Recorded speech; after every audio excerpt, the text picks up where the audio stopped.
Birleşmiş Milletler 24 Ekim 1945'te dünya barışını korumak ve uluslararası ekonomik, toplumsal ve kültürel işbirliği oluşturmak için kurulan uluslararası bir örgüttür diye tanımlar kendisini.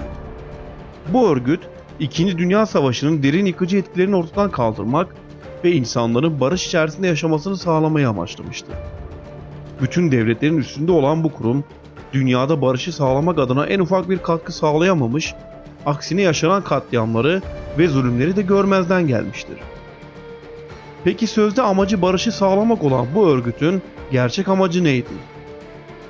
Bu örgütün gerçek amacını öğrenmek için 1952 yılında ressam Pearl Krook tarafından Birleşmiş Milletler Güvenlik Konseyi'ne yerleştirilmiş bir tabloyu çözmemiz gerekecek. Bu tablo Güvenlik Konseyi'ne öyle ustaca yerleştirilmiş ki Birleşmiş Milletler'in asıl amacının ne olduğunu tek tek ortaya koymaktadır. Şimdi koltuklarınıza kurulun ve pür dikkat videoya odaklanın. Görecekleriniz karşısında hayrete düşeceksiniz. Keyifli seyirler diliyorum.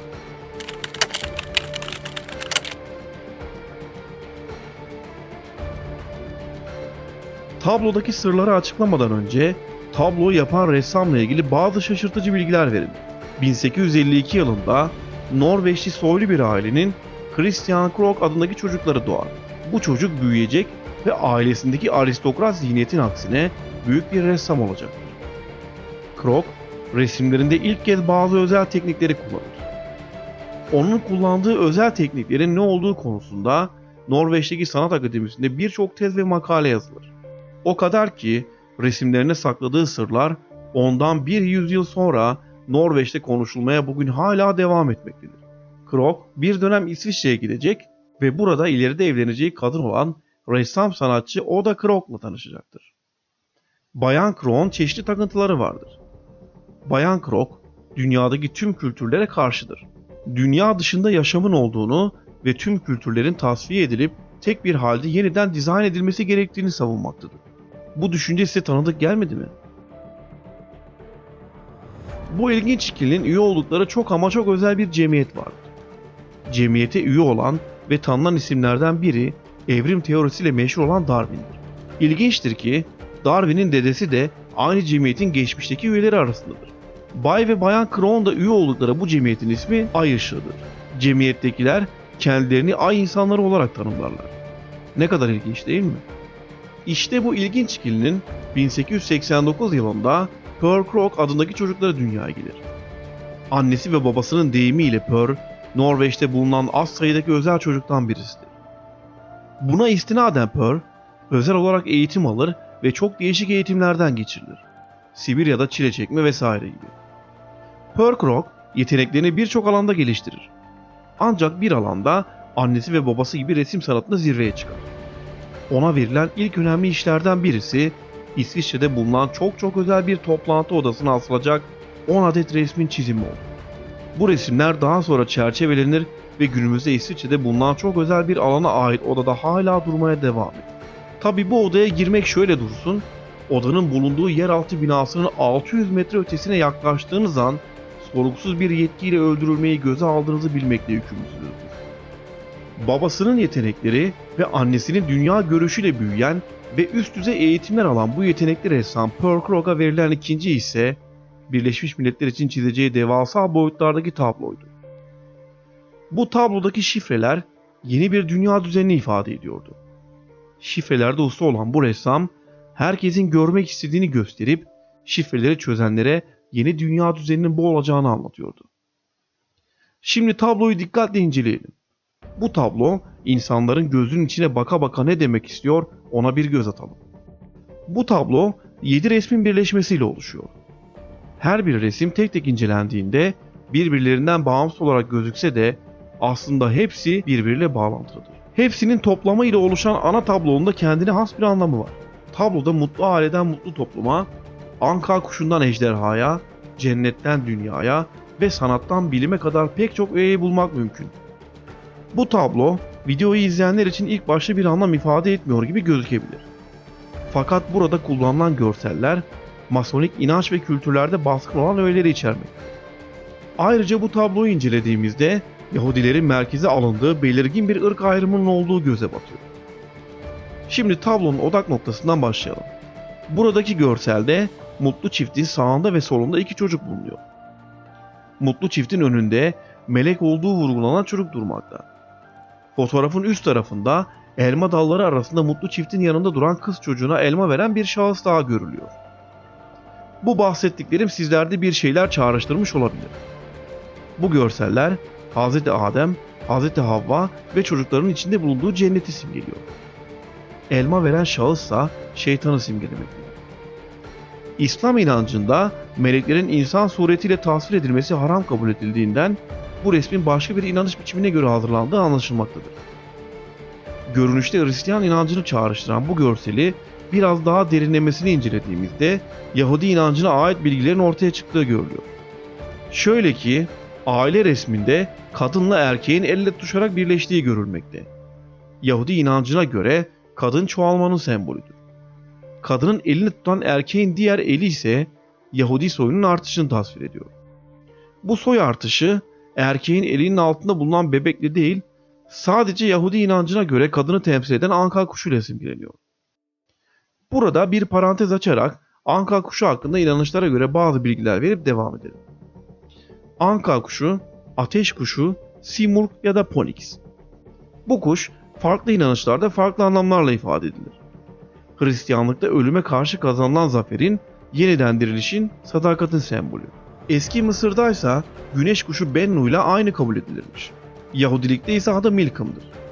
Yasak ağacın meyvesini yiyen Hz. Havva, diğer yaratıkların da aynı günaha girmesi için meyveyi diğer yaratıkların da yemesini sağlar. Ponix hariç. Aztek ve Maya inanışlarında ise güneşle ilgilidir. Mutluluğun sembolünü ifade eder. Hristiyanlıkta anka kuşu ya da diğer ismiyle Ponix, öldükten sonra yeniden dirilişi temsil etmektedir diye bahsetmiştim az önce.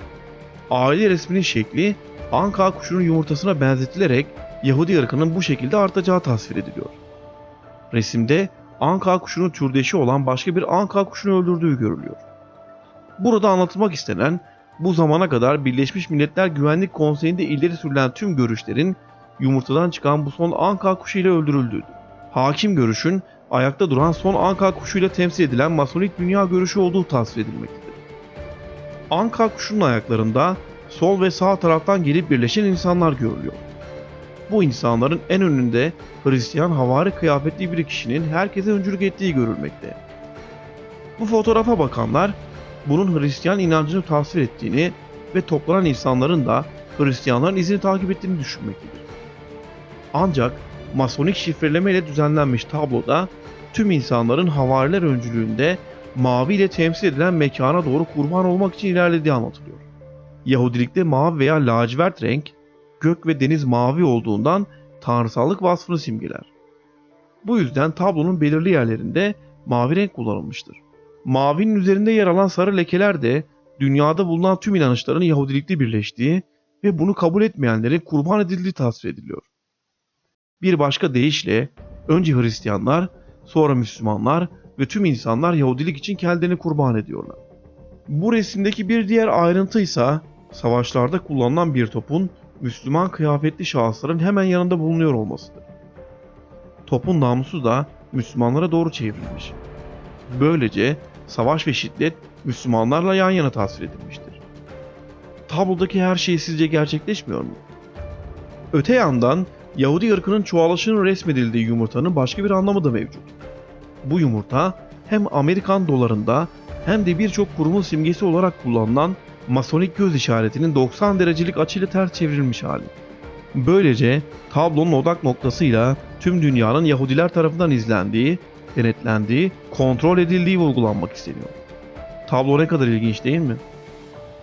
Devam edecek olursak, şimdi bu resmi bir de ters bakalım.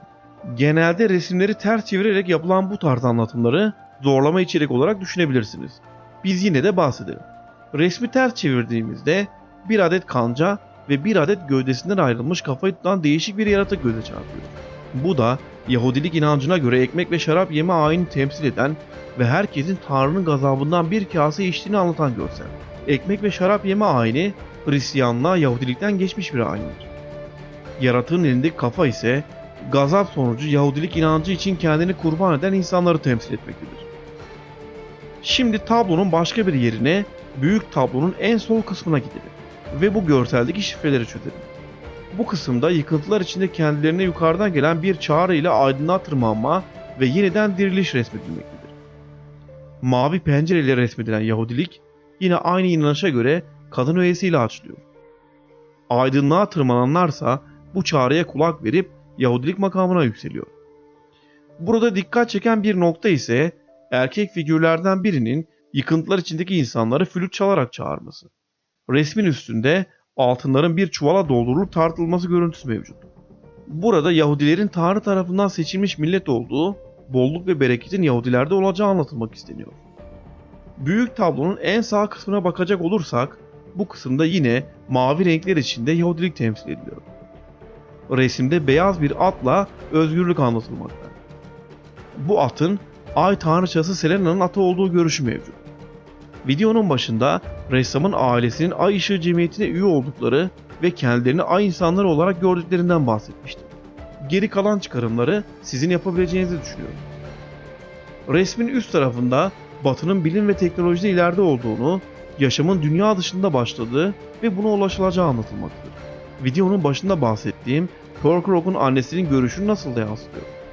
Tabloda Anka kuşunun her iki yanında bulunan görsellerde insan topluluklarının Birleşmiş Milletler çatısı altında toplandığını görüyoruz. Burada toplanan insanların tek bir inanışı kabul ettikleri ve bundan sonra mutlu bir toplumda yaşayacağı resmedilmiş. Resmin altındaysa zincirlere vurulmuş siyahi insanların bir kadın tarafından davet edilip özgürlüklerine kavuşması sağlanıyor.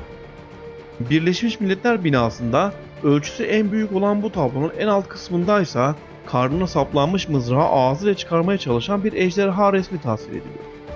Bu mızrağın iki noktada ejderhanın karnına saplandığı yer sırasıyla 1. Dünya Savaşı ve 2. Dünya Savaşı'nı temsil ediyor. Ejderhanın ağzında tuttuğu kısım da 3. Dünya Savaşı'nı tasvir etmektedir.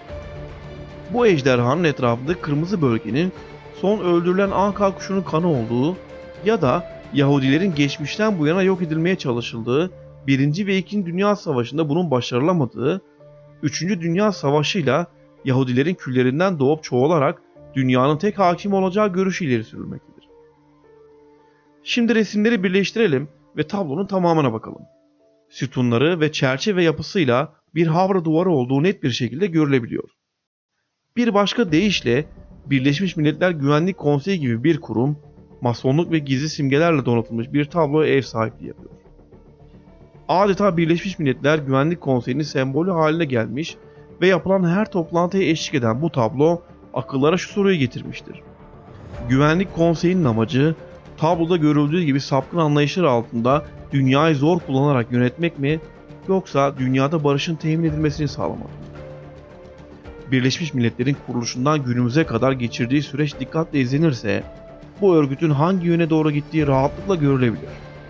Videoda görüldüğü üzere tablo yine Yahudilerin kibrini ortaya koymaktadır. Geçmişteki olaylardan ders almayan Yahudiler yine aynı yola başvurup kibirlerinin kurbanı olacaklardır. Allah'a şirk koşan Yahudiler kendi sonlarını kendileri hazırlayacaklardır. Videoyu sonlandırmadan önce şunları belirtmek istiyorum. Bu videonun içeriğine ve yararlandığım kaynaklara www.droneevreni.com sitesinden ulaşabilirsiniz. Görüş ve önerilerinizi droneevreni@hotmail.com adresinden yazarak bize ulaştırabilirsiniz. Bir sonraki videoda görüşmek dileğiyle.